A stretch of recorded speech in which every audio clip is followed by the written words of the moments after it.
Sergio. Esto nos va a dar problemas, dijo Fran pasándose una mano por la barbilla mientras miraba con preocupación a través de la ventana. Eran las 3 de la madrugada cuando un repentino estruendo en la calle nos despertó a ambos. Apenas vestidos, nos dirigimos corriendo a la ventana más cercana para encontrarnos con que la valla que mantenía a los muertos andantes fuera de la urbanización había cedido. Al final la presión de decenas de cuerpos haciendo fuerza durante un día entero logró tumbar la verja, arrancando de paso el muro de piedra donde ésta se asentaba. Un centenar de reanimados daban vueltas libremente por el interior de la urbanización y a cada momento entraban más por la brecha. Fuera aún quedaba toda una horda de seres haciendo presión para poder pasar también, y quizás se debiera a la escasa luz de la luna, que no me permitía verlos bien, pero me pareció que había más de ellos que unas horas atrás. La propia jauría tenía que haber atraído a otros muertos de los alrededores, pero temí que la pira funeraria que le construimos a Javi hubiera tenido también algo que ver. Si el fuego los atraía, los repelía o les era indiferente lo desconocía, pero sin luces de coches, casas o farolas, no podía evitar pensar que una hoguera inmensa en una azotea era algo demasiado parecido a un faro. No hay ningún problema, le aseguré yo, pese a todo no tan preocupado como él. No pueden entrar al edificio, y cuando amanezca nos iremos por el garaje.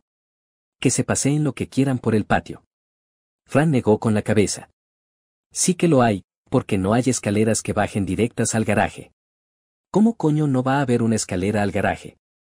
Le pregunté en un tono más agresivo del que había pretendido utilizar. ¿Y cómo se baja al garaje si no? ¿Cómo bajaste tú? ¿Los que vivían aquí? Por el ascensor, supongo, respondió él sin dejar de mirar a los muertos vivientes de abajo. Yo tuve que salir al patio y saltar a la rampa por la que entran los coches. Pensaba que podríamos salir por ahí. Estaba justo en el lado contrario que los reanimados y parecía más o menos despejado, ya te lo comenté. Lo hizo, pero después de que los muertos lograran entrar al patio esa ya no era una opción.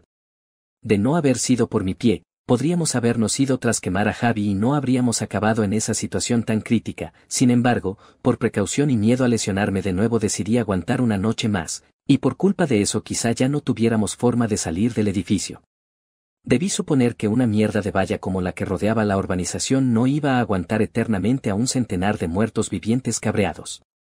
Estaba cometiendo demasiados fallos, y un solo fallo podía costarme la vida en el mundo en el que vivíamos ahora. ¿Crees que el fuego atrajo a más? Le pregunté a Fran sintiéndome un poco culpable por ello. Cuando nos dieron las charlas para concienciarnos de que los reanimados ya no eran personas, nos dijeron que se habían convertido en criaturas puramente instintivas, y que no quedaba en ellos nada del ser humano racional que fueron antes de morir. Que yo supiera, el primer instinto de cualquier animal al ver el fuego era alejarse de él, pero ¿y si los instructores se equivocaban? No sería la primera vez que cometíamos errores con respecto a esos seres, como todo el tiempo que se tardó en descubrir que en realidad eran muertos, y no gente viva. A partir de ese momento dejamos de llamarlos infectados y empezamos a llamarlos reanimados, aunque entre los civiles caló más el nombre de resucitados. También tardaron mucho en descubrir que la forma de matarlos definitivamente era destrozándoles el cerebro, y que jamás se agotaban. ¿Y si se habían vuelto a equivocar? ¿Y si aún conservaban un intelecto residual? Un fuego podía significar humano cerca, y humano cerca para ellos significaba comida cerca. No lo sé, tío, respondió él. Estaba muy alto, y el resto de la ciudad está a oscuras. Aunque lo vieran de lejos, tienen que atravesar muchas calles para llegar hasta aquí, ¿no? Y no son precisamente rápidos. Podía tener razón, pero tampoco me gustaba la idea de que todos los reanimados de 2 kilómetros a la redonda pudieran estar dirigiéndose hacia nuestra posición en ese instante. Aunque 9 de cada 10 se perdieran, podría estar hablando de cientos de seres más tras nuestro rastro. A partir de ese momento me prometí pensar un poco más las cosas antes de hacerlas. La pira para Javi fue un detalle, pero teníamos que ser prácticos. Javi no hubiera querido que, por darle un final digno, muriéramos nosotros también. Entonces, ¿qué hacemos?, inquirió Fran. Desde luego no eran muy listos, sabían que habíamos atravesado esa valla, y por eso querían atravesarla a ellos también, pero una vez dentro no tenían ni idea de dónde estábamos, y se limitaban a dar vueltas a su alrededor como idiotas. Dormir, contesté. ¿Qué más podíamos hacer? ¿Era eso o quedarnos allí mirando? Dormir hasta mañana por la mañana. Aunque entren al edificio, cosa que dudo, no se les da muy bien subir escaleras que digamos, y aún así, tenemos una puerta que nos protege. Necesitamos descansar, cuando veamos en qué situación están esos cabrones con un poco de luz podremos valorar opciones. Me miró con gesto dubitativo, y temí que quisiera que intentáramos algo esa misma noche.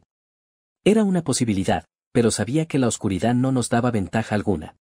Nosotros no veríamos bien, y los muertos parecían disfrutar de un sexto sentido a la hora de localizar a los vivos. Además, tenía mucho sueño, y estaba seguro que él también. Sé que no te va a gustar, pero tenemos la opción de aguantar aquí dentro, propuso algo temeroso. Solo somos dos, con un poco de tiempo y herramientas puedo abrir las puertas del resto de casas. Conseguiríamos suficientes provisiones para sobrevivir por lo menos un mes sin muchas dificultades, aunque solo tendríamos que esperar hasta que los muertos se dispersaran, claro, y seguro que eso ocurre. Mucho antes. Tenía razón, no me gustaba nada su idea. En la práctica, suponía dejar a Patricia abandonada todo el tiempo que a los reanimados les diera la gana, hasta que se olvidaran de nosotros. Pero, por poco que me gustara, y en honor a la reciente promesa que me había hecho a mí mismo, tenía que valorar la posibilidad de que no pudiéramos salir de allí de ninguna forma. Si no podemos salir por ningún medio, no nos quedará otra opción, sí, le concedí sin mucho ánimo. Pero debe haber alguna forma, y mañana la descubriremos. A la mañana siguiente, sin embargo, las opciones no aparecieron mágicamente, como a mí me hubiera gustado. La única mejora con respecto a la situación durante la noche anterior era que teníamos luz solar, eso y que el pie ya no me molestaba apenas. Como no tenía intención de quedarme allí ni un minuto más de lo necesario, mientras pensaba algo entré al comedor para reorganizar el contenido de mi mochila y dejarla lista para partir. En él se encontraba ya Fran, intentando meter una botella de coñac en la suya. ¿Qué coño haces con eso? Le pregunté con una sonrisa. Negocios, respondió sin levantar la vista de su trabajo. Por regla general, las cosas que llevábamos en las mochilas iban bien enrolladas y metidas a presión, así que introducir algo del tamaño de una botella resultaba bastante complicado, pero él no se rendía en su empeño. En la zona segura hay tías que se abrirían de piernas por una de estas, ¿sabes? Por desgracia, eso era cierto. Como el dinero no tenía ya valor alguno, los refugiados intercambiaban cosas entre ellos mediante trueques, y había unos trueques más sórdidos que otros, el oficio más viejo del mundo lo era por algo. Además, las prostitutas de verdad también tenían derecho a refugiarse en la zona segura y, por lo que había oído, más de una lo hizo. Con comida y agua, pero sin nada más, el contrabando había alcanzado cotas preocupantes. A Javi ya le cayó un buen marrón en el pasado por un poco de ron, y por lo visto Frank quería ser el siguiente. Deja eso, tío, le dije antes de comenzar a ordenar el contenido de mi propia mochila. Qué fácil es para ti. Resopló cuando logró mirar media botella. ¿Cómo te vas a llevar a tu novia? Pero la mía está en Cartagena, si es que llegó a tiempo a la zona segura de allí, y si es que esa zona segura sigue en pie. No lo digo por eso, capullo. ¿Te crees que no te van a registrar hasta entre los dedos de los pies al volver? Llevamos fuera 3 días, y lo que nos queda. No nos libra ni Dios de la cuarentena. Miró la botella dubitativo, y al final, con un gruñido, la sacó de la mochila y la dejó sobre la mesa. Algo me podré llevar, ¿no? Exclamó, mirando a su alrededor, buscando entre las pertenencias de aquella familia desconocida. ¿Alguna joya o algo? ¿De verdad vas a caer tan bajo? Le espeté con perplejidad. Sabía que solo estaba siendo irreflexivo, y que no pensaba lo que decía. Fran no era el tipo de persona que se dedicaba a robar. Además, ¿para qué quieren los refugiados joyas? No tienen ni papel para el culo. ¿Crees que alguna querría echar un polvo a cambio de papel higiénico? Inquirió. Muchas veces no entendía a Fran, tan listo y apañado para unas cosas y tan rematadamente idiota para otras. Si está muy necesitada, quizás, contesté intentando salir con humor de esa conversación absurda. Si comen lo mismo que nosotros desde luego lo van a necesitar. Con una carcajada dejó aparcado el tema, y una vez recogidas las 2 mochilas nos enfrentamos al problema de verdad, cómo demonios salir de ese maldito edificio. Por lo que se podía ver a través de la ventana, la situación no había cambiado mucho con respecto a la madrugada anterior. Todos los reanimados que cruzaron el agujero abierto por la valla hundida seguían allí dentro, dando vueltas como memos. Otros se quedaron fuera y hacían lo mismo en la calle. Acordamos bajar al portal y echar un vistazo para valorar cuál era la situación en esa parte del patio. Se me ocurrió que, si no estaba muy llena de reanimados, podríamos atravesarlo corriendo. Antes de que esos descerebrados se dieran cuenta estaríamos saltando a la rampa del garaje, y si querían cogernos tendrían que pasarse otro día y medio intentando derribar otra valla. Sin embargo, el plan quedó descartado en cuando asomé la cabeza por una rendija del cristal de la puerta. Definitivamente eran demasiados para pasar entre ellos. Se movían sin rumbo fijo, dando vueltas de un lado a otro de forma errática, y por más que intentaba encontrar el modo de salir, siempre había demasiados objetivos que esquivar. Era un suicidio siquiera intentarlo. Maldije a todos los dioses en silencio mientras me apartaba del cristal, y negué con la cabeza en dirección a Fran, que me esperaba en el tercer peldaño de la escalera. Sin hacer ruido subimos hasta el rellano, a una distancia prudencial donde poder hablar sin que nos escucharan. ¿No se puede?, me preguntó con un susurro después de pasarse la lengua por los labios. Seguramente los tenía tan secos como yo debido a los nervios. Son demasiados, asentí también con un susurro. No podremos esquivarlos a todos. ¿Ni disparando?, inquirió. Yo no era partidario de abrir fuego porque todos los muertos vivientes del mundo se nos echarían encima si escuchaban un disparo, y contaba con que por lo menos los reanimados de la calle a la que daba el garaje estuvieran tranquilitos. No creo que sea buena idea. Están a muy poca distancia, y tendríamos que ser rápidos. Tío, ya sé, exclamó de repente, agarrándome de un brazo. Subimos un par de pisos, lanzamos una de las granadas a la carretera y, mientras están distraídos dirigiéndose hacia allí, pasamos a la rampa del garaje.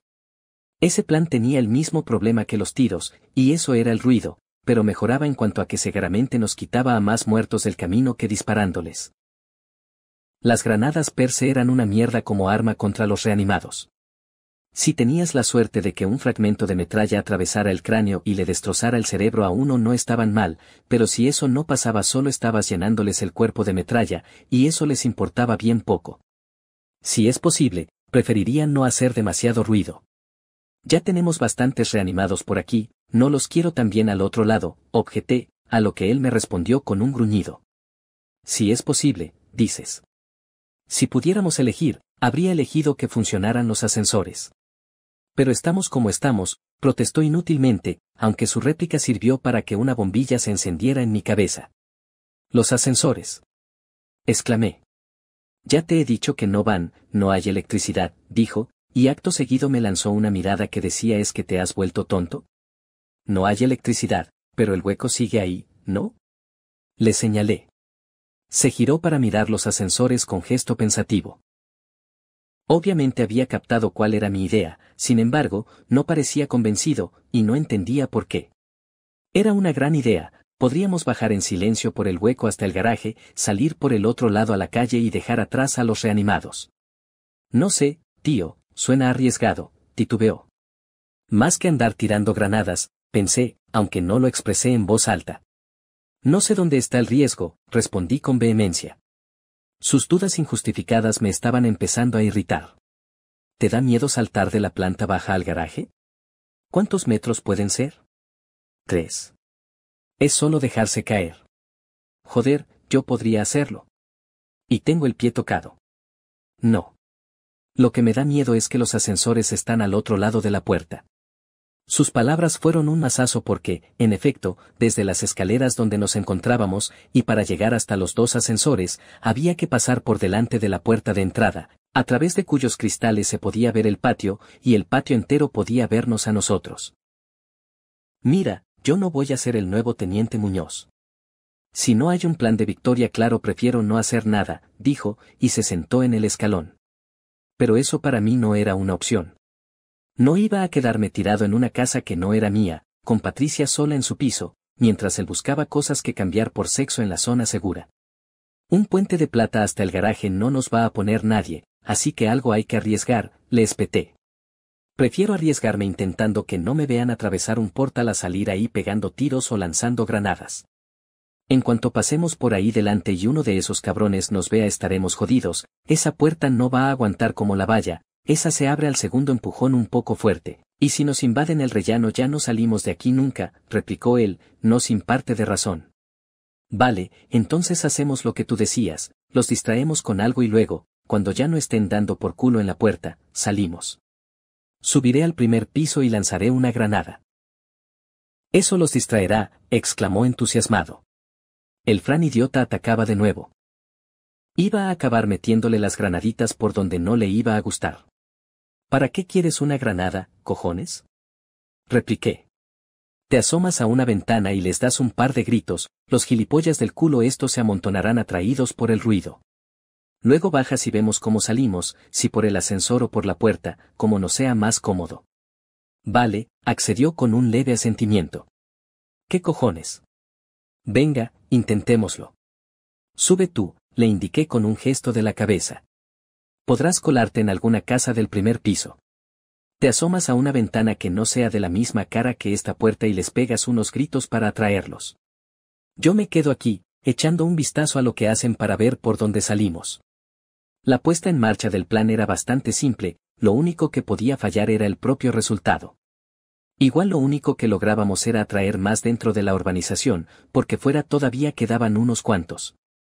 Tuve que esperar un par de minutos antes de comenzar a escuchar los gritos de Fran. Muertos cabrones. Decía. Aquí, aquí. Venid, hijos de puta.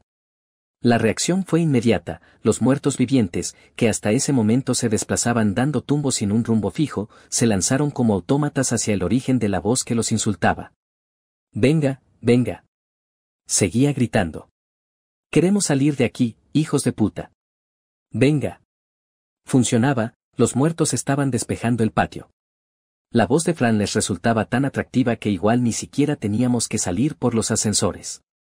Una maraña de pelo negro apareció de repente en la rendija del cristal de la puerta por el que miraba, y me hizo dar un respingo que casi me tira de espaldas. Justo en el momento en que me aparté del cristal y me pegué a la pared apareció el cuerpo de la reanimada a la que pertenecía aquella melena, arrastrando los pies a su paso y con los brazos caídos. Mierda, me ha visto, joder, fue lo primero que pensé. Esperé que en cualquier momento comenzaran los golpes y los gruñidos, que alertarían a los demás reanimados y darían al traste con cualquier posibilidad de salir por allí. Pero no ocurrió nada, la muerta viviente siguió adelante sin advertir mi presencia y el plan se salvó de milagro.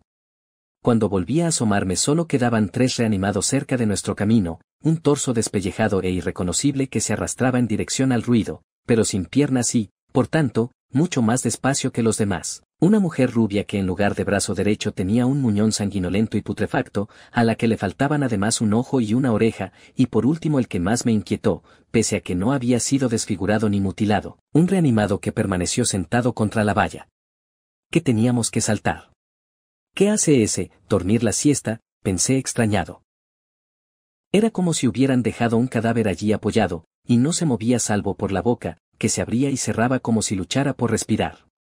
Nunca había visto algo así antes, y me dejó tan fascinado que Fran me dio un susto de muerte cuando lo escuché bajar las escaleras a toda prisa. ¿Qué? ¿Se puede salir?, preguntó en cuanto estuvo a mi lado. Estaba alterado, como si hubiera hecho algo realmente emocionante. Se han quedado ahí, con los brazos estirados hacia la ventana como gilipollas. Creo que sí, contesté. Pero echa un vistazo al muerto del fondo, el de la valla. Con gesto confuso miró fuera a través del cristal, y tras unos segundos se apartó de nuevo. ¿Qué le pasa?, inquirió. En lo que tarda en levantarse un mierda de esto se hace de noche. ¿Por qué estará ahí sentado? Es muy raro, repliqué intrigado. No me gustaba nada la situación, ver a un reanimado descansando era como ver a un elefante cazando avestruces, sencillamente no tenía sentido. Se suponía que ellos no se cansaban, y mucho menos se sentaban a la Bartola. ¿Tendrá sueño? ¿Qué importa? Se impacientó mi compañero, que me reprochó con la mirada el estar perdiendo el tiempo. Vámonos de una jodida vez. Sí, venga, vamos. Cogí mi fusil y me giré para alargar la mano hacia el abridor de la puerta, pero inmediatamente la mata de pelo negra apareció de nuevo, haciendo que el corazón casi me saliera por la boca. La reanimada, que cuando estaba viva no debía ser ni siquiera mayor de edad, gruñó al otro lado del cristal. Tenía medio labio inferior arrancado hasta la barbilla, y la pálida piel de cara y brazos marcada por venas negras. «¡Hostia puta!», gimió Fran, tan sobresaltado como yo por la repentina aparición. La muerta comenzó a gruñir de tal forma que parecía un perro a punto de saltar contra su presa, pero solo era una cría, y no había tiempo para pensárselo, de modo que sin perder un segundo más abrí la puerta y dejé que la reanimada, demasiado torpe y lenta para mantener el equilibrio, nos cayera encima. Fran la agarró de la nuca y la lanzó contra el fondo del portal, estampándola contra la pared, mientras ella no paraba de gruñir como un animal. «Dios, qué asco», gruñó mirando su mano cubierta de sangre. Por lo visto también tenía una herida en la nuca, pero el pelo se la cubría. «Vamos, vamos», le grité. Habíamos llamado mucho la atención, teníamos que darnos prisa o se nos echaría encima la horda entera. Di un paso en el patio y me asomé para mirar en ambos lados. A mi derecha, en dirección a la cara del edificio donde Fran había estado gritando, solo estaba la manca, tuerta y desorejada, que ya había dado la vuelta alertada por los ruidos, pero al otro lado había como 6 seres más, y todos venían en nuestra dirección. Ya no había marcha atrás, era ese momento o nunca. «Hay 6 ahí», señalé mientras apuntaba con mi fusil a la cabeza de la rubia. Fue un tiro limpio que le atravesó el cráneo y salió por el otro lado, derramando sangre negra por todo el suelo. Mientras caía como un peso muerto, Fran disparó 2 veces, y uno de los otros 6 cayó abatido. Solo logramos avanzar 3 pasos porque andar y disparar no era sencillo si querías hacer bien las 2 cosas. Y los reanimados se nos acercaban demasiado rápido. Además, el perezoso comenzó a incorporarse para unirse a la fiesta. ¿Puedes con ellos?, le pregunté a mi binomio antes de avanzar 2 pasos más. Yo tenía ya encañonado al recién despertado. «Sí, venga», me aseguró él. La valla en la que estaba apoyado el perezoso se manchó con sus sesos desparramados por mi disparo. Ya nunca sabría por qué se tumbó a descansar en lugar de dar vueltas como hacían todos sus compañeros. Con la vía libre, dejamos de matarlos y comenzamos a correr. De un salto alcanzamos la valla de la urbanización y la trepamos a toda prisa. Aún teníamos a los 5 reanimados que Fran dejó con vida, y por lo menos 10 más de los engañados con nuestra pequeña triquiñuela, que acudían atraídos por los disparos. Cuando por fin nos dejamos caer al otro lado ya estaban agarrando la valla intentando derribarla, o directamente atravesarla, pero habíamos cruzado. Estábamos a salvo. «Ha faltado un pelo», resopló Fran aliviado. Por fortuna, había faltado más que eso, aunque desde luego no era una experiencia que quisiera volver a repetir. El corazón me latía a 100 por hora, y el desayuno se me revolvió en el estómago. Los reanimados gruñían y gemían mientras empujaban la valla, que confiaba en que no lograran hundir hasta que estuviéramos bien lejos de allí. «Joder. Ahora se me ha llenado todo de mierda», se quejó al descubrir que la sangre de la niña morena que tenía en la mano le había manchado también el arma. Sin ningún pudor se la restregó en la pechera, tiñendo su uniforme de un color rojo negruzco.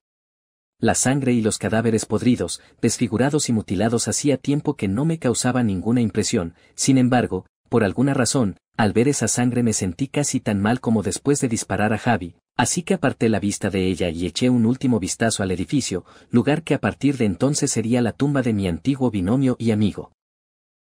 No obstante, apenas pude dedicarle a ese sentimiento más que un breve pensamiento porque teníamos que ponernos en marcha cuanto antes. Ya no estábamos refugiados en una casa, sino en mitad de la calle, y la calle pertenecía a los muertos. «Venga, vamos», le dije a Fran, que intentaba limpiarse la sangre de entre los dedos.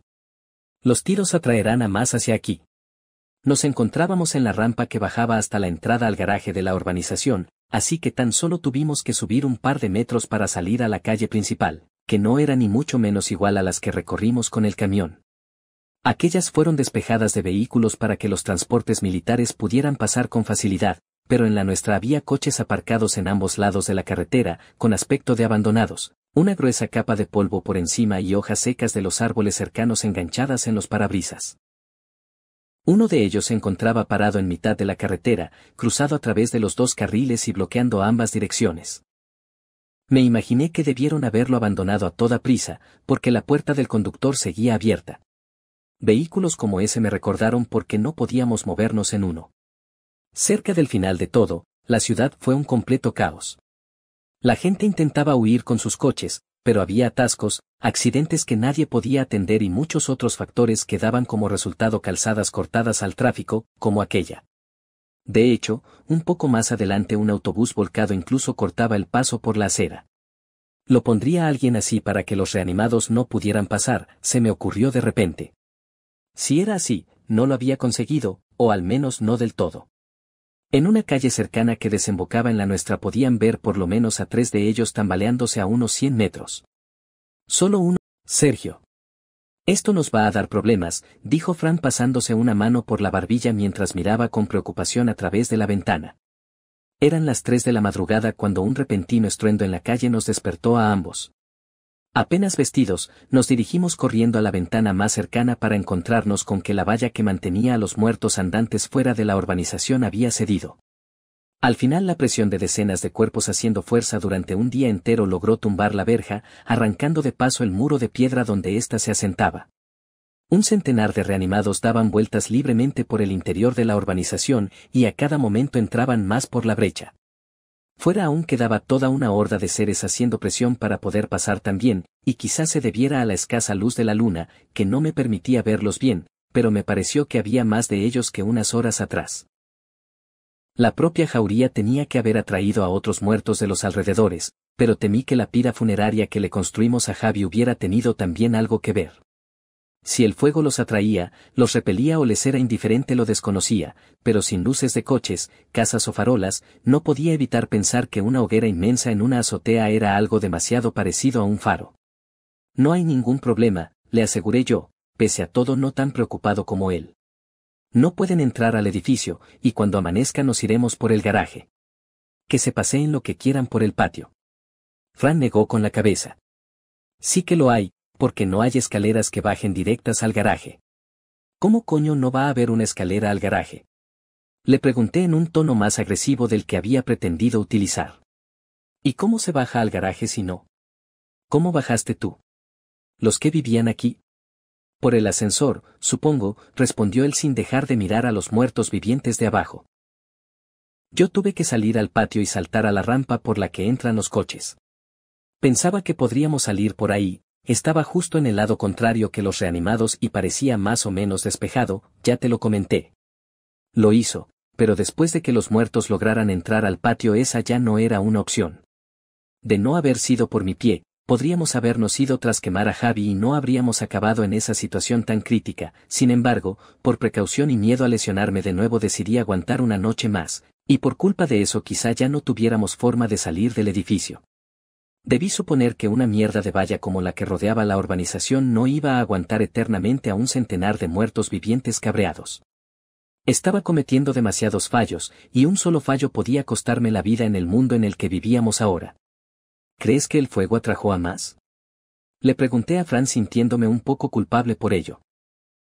Cuando nos dieron las charlas para concienciarnos de que los reanimados ya no eran personas, nos dijeron que se habían convertido en criaturas puramente instintivas, y que no quedaba en ellos nada del ser humano racional que fueron antes de morir. Que yo supiera, el primer instinto de cualquier animal al ver el fuego era alejarse de él, pero ¿y si los instructores se equivocaban? No sería la primera vez que cometíamos errores con respecto a esos seres, como todo el tiempo que se tardó en descubrir que en realidad eran muertos, y no gente viva.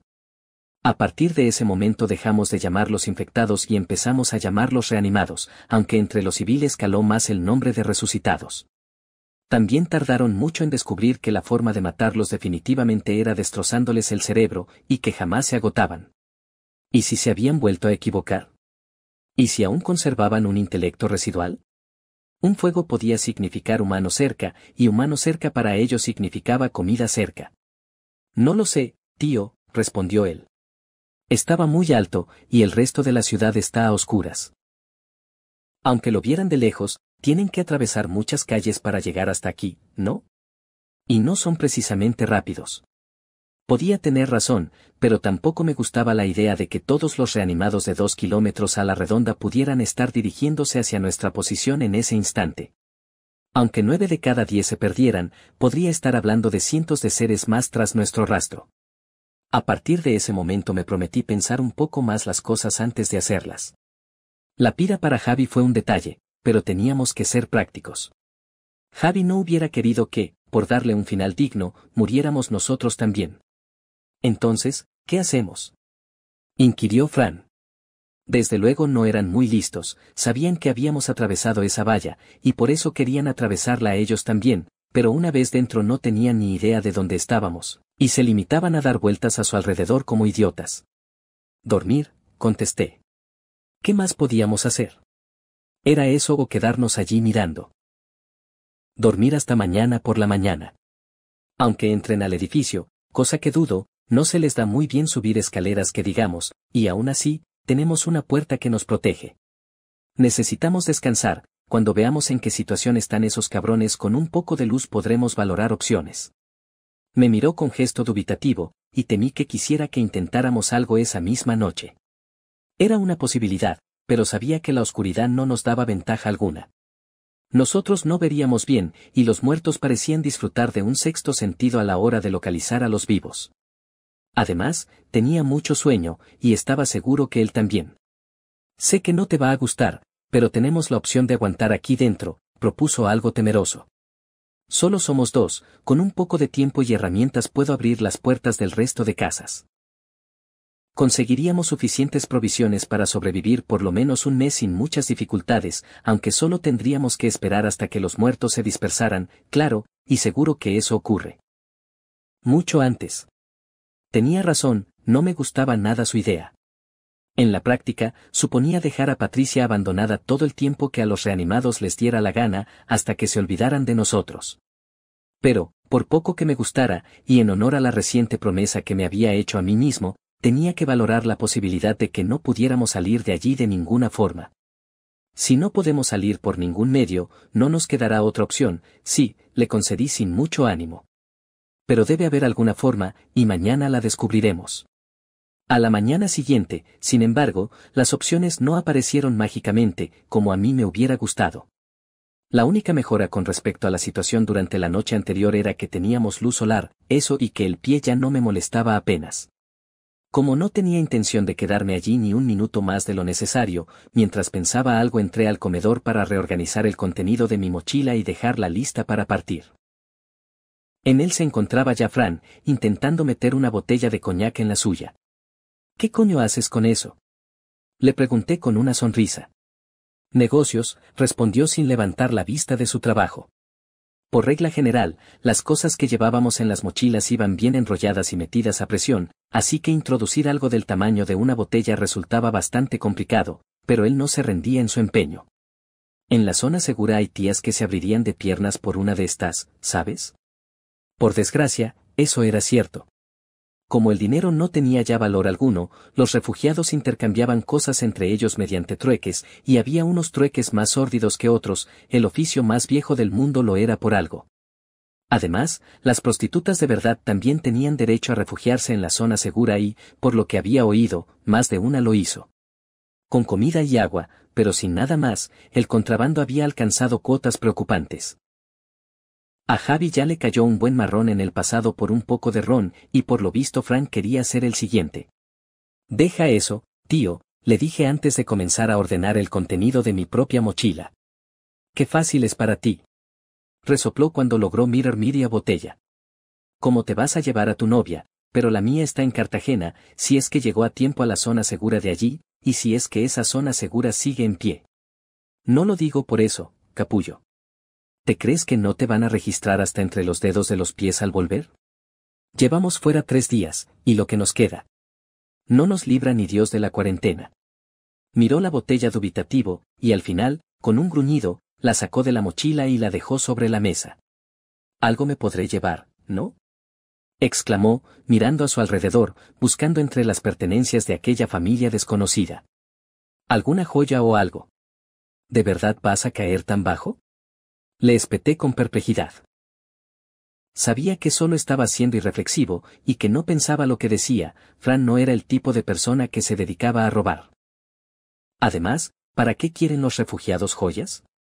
No tienen ni papel para el culo.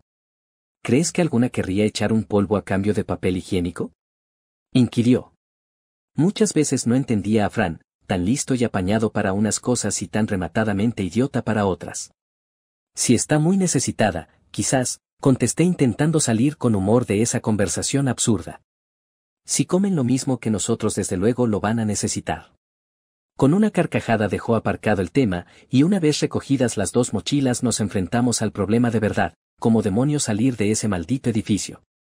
Por lo que se podía ver a través de la ventana, la situación no había cambiado mucho con respecto a la madrugada anterior. Todos los reanimados que cruzaron el agujero abierto por la valla hundida seguían allí dentro, dando vueltas como memos. Otros se quedaron fuera y hacían lo mismo en la calle. Acordamos bajar al portal y echar un vistazo para valorar cuál era la situación en esa parte del patio. Se me ocurrió que, si no estaba muy llena de reanimados, podríamos atravesarlo corriendo. Antes de que esos descerebrados se dieran cuenta estaríamos saltando a la rampa del garaje, y si querían cogernos tendrían que pasarse otro día y medio intentando derribar otra valla. Sin embargo, el plan quedó descartado en cuando asomé la cabeza por una rendija del cristal de la puerta. Definitivamente eran demasiados para pasar entre ellos. Se movían sin rumbo fijo, dando vueltas de un lado a otro de forma errática, y por más que intentaba encontrar el modo de salir, siempre había demasiados objetivos que esquivar. Era un suicidio siquiera intentarlo. Maldije a todos los dioses en silencio mientras me apartaba del cristal, y negué con la cabeza en dirección a Fran,